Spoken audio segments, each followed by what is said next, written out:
Before going to the dealership and purchasing a vehicle, y'all, do this, please do this, right? Now, we've been talking about protecting your assets for a long time. We've been talking about you are the secure party creditor. We've been talking about discharging debt and etc. This is what you got to do when you go inside of a dealership, right? Now, make sure that this is a bank loan and not in-house finance or any financing with the dealership at all, right? Bring a draft check, right? A draft check is really pretty much going to come from your bank. So if you got approved for $50,000, the draft check on the show do not exceed past $50,000, or the bank just might do the wire to the dealer, whichever one you prefer. I prefer the draft. Some people prefer the wire. You leave with the vehicle the same day anyway. It doesn't matter, right? So you're going to go in with the draft check. You're going to pick out the vehicle. Say if the vehicle is Mercedes-Benz, right? You pick out the Mercedes-Benz and say, hey, I would like to register the vehicle in the following state. So they'll say, where do you live? Okay, I live in Louisiana, right? So I would use a Louisiana address and say, this is where I live. This is where I want my plates and my tag and etc. to go, because they're not going to do anything if you don't register the car. They want you to register it. So hear me out. So once you finalize in the paperwork with the finance department, what you're going to do is you're going to say, hey, I want to be the one that's responsible for the taxes, the title, and the plates for this vehicle.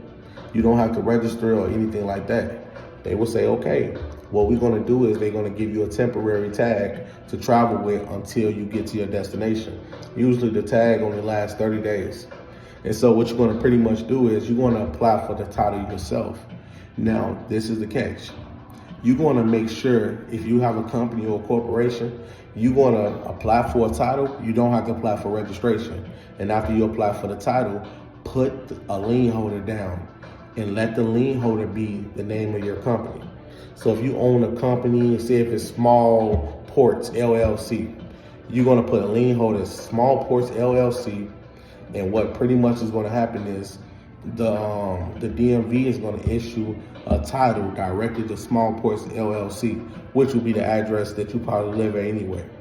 Once they send the title to them and put them as a lien holder, what happens is the car loan that you have converts into an unsecured loan.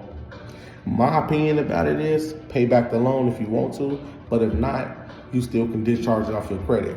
Once a vehicle becomes an unsecured loan, pretty much they have no standing with that vehicle in a sense.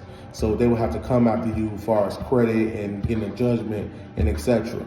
But the car's in your name and the car has a lien holder, which would be your company. You have complete ownership over the vehicle, and the lien holder that's on your vehicle, which will be your company, will not relinquish that lien. So as long as your company have a security interest in that car, the lien will never be released. It will stay on forever, as long as you want to. And when you get ready to sell the vehicle, you will do the lien release to release the lien, and you will go ahead and sell the vehicle.